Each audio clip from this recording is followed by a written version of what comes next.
Hi everyone, hope you're doing well from wherever you're watching this channel, depending on your time zone. Now, being the Attorney General of this country, it is a very critical role you've been assigned to play. And therefore, as of now, we have Dorcas as the Attorney General in the cabinet under William Samuel Ruto. A very critical role.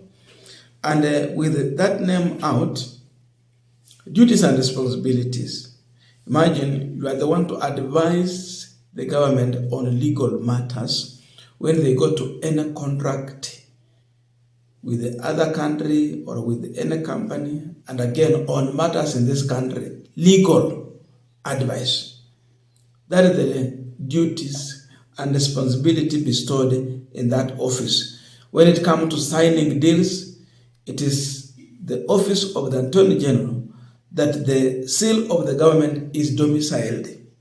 So it means the approval of AG is needed on most of the contracts that the government will be signing with anyone. Now, with such a critical role, there is an image that is now being shared online showing AG Dorcas nearly kneeling before William Ruto at State House. Now, I just wanted to look at that state of the photo, the situation there. Then you imagine this is the person who need to tell the president no when it is wrong. Not just to wake up and be directed this and that. You have to advise on legal matters. But then, in such a humiliating situation, so who is to advise who? In terms of when you look at this photo, does it inspire confidence? It seems like it is Ruto to advise the AG. But the fact is that it is the AG to advise the president on legal matters, to warn him. So look at that image and you tell me. Now, the former AG, who really I like, when it comes to how he was acting as he was serving in that capacity, Justin Muturi, this is what he said. As a former Attorney General, I can confidently say I would never have done this. I cannot and I will not worship any human being. Yeye hangefanya haya, anakataa. This image of AG Dorcas nearly kneeling before the president is disturbing. Indeed, the truth is that I also feel disturbed with this kind of image. It is disturbing. It confirms what I once said: cabinet operate under fear. This is a man who served in that capacity. We must reject this culture of submission. It breeds authoritarian, not leadership. We see authoritarianism, not leadership. For Justin Muturi cannot kneel before a human being. When I read the reaction from Justin Muturi, I remember a story he gave us about the contract that he was being forced to sign right from an airport without going through the contract.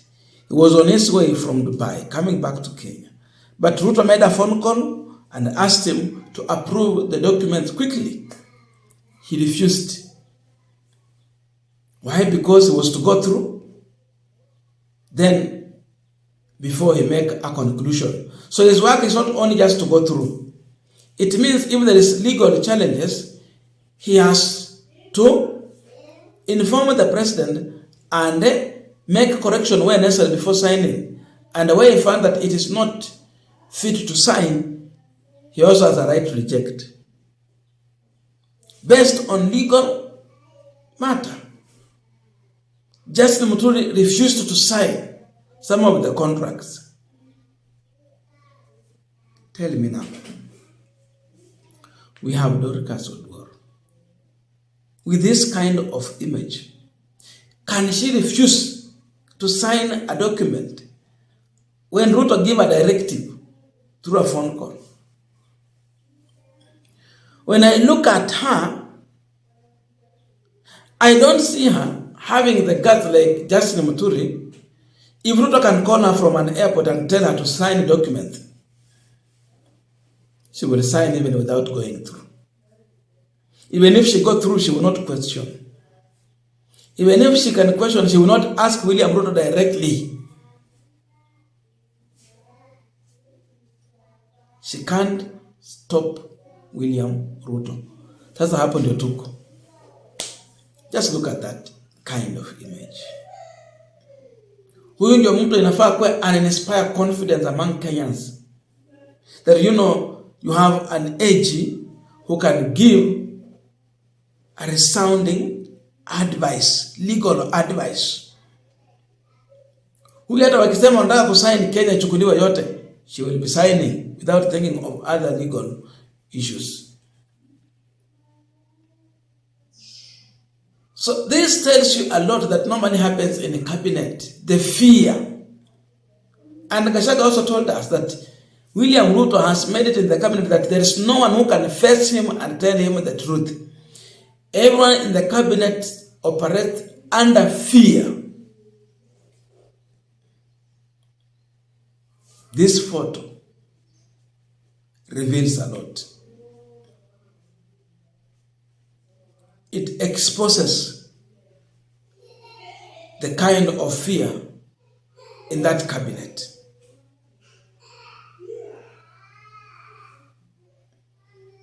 I don't see any confidence. Sasa huyu ndio inafaa kuwa anatetea mambo hapa Kenya. How? This shows a compromise AG who is worried even about her duty. Kuinama hivi ni kulinda tu kazi yako peke yake. Inama kwa kiwango hii aulindi maslahi na sheria za nchi. Hapa ni kulinda kazi yako na linda.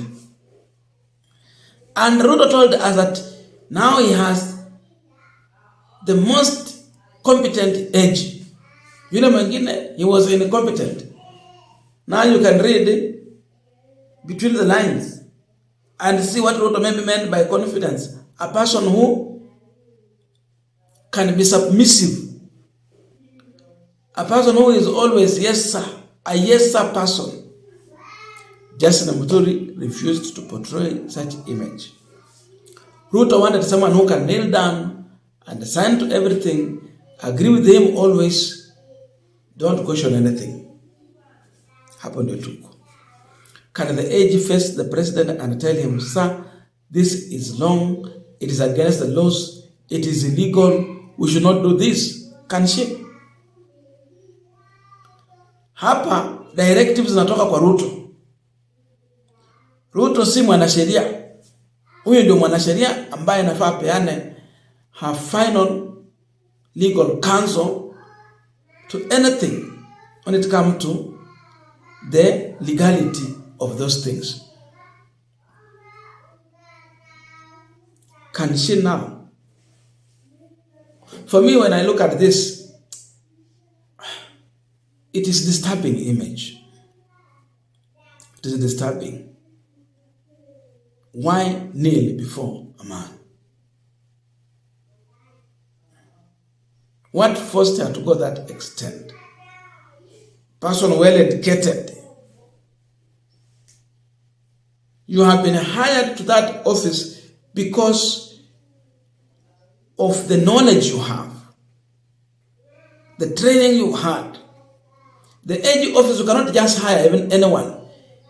It must be a person who has a legal training. Umaikuwa labda wewe umetrain kama a lawyer, advocate, and you have experience. Labda umeserve kama a magistrate or a judge, or you've been in court on the bar representing people in various cases as an advocate of the court. Sasa hii si kazi tu ya kuchukua mtu from a bush, like the way they picked Gadwale from a bush, now make him a CS for health. Ama tuseme Kipchumba Murkomen, you pick him from bush, unasema wewe ni CS for interior. No. This one is different. But now look at that. She should inspire confidence, hope. It's not.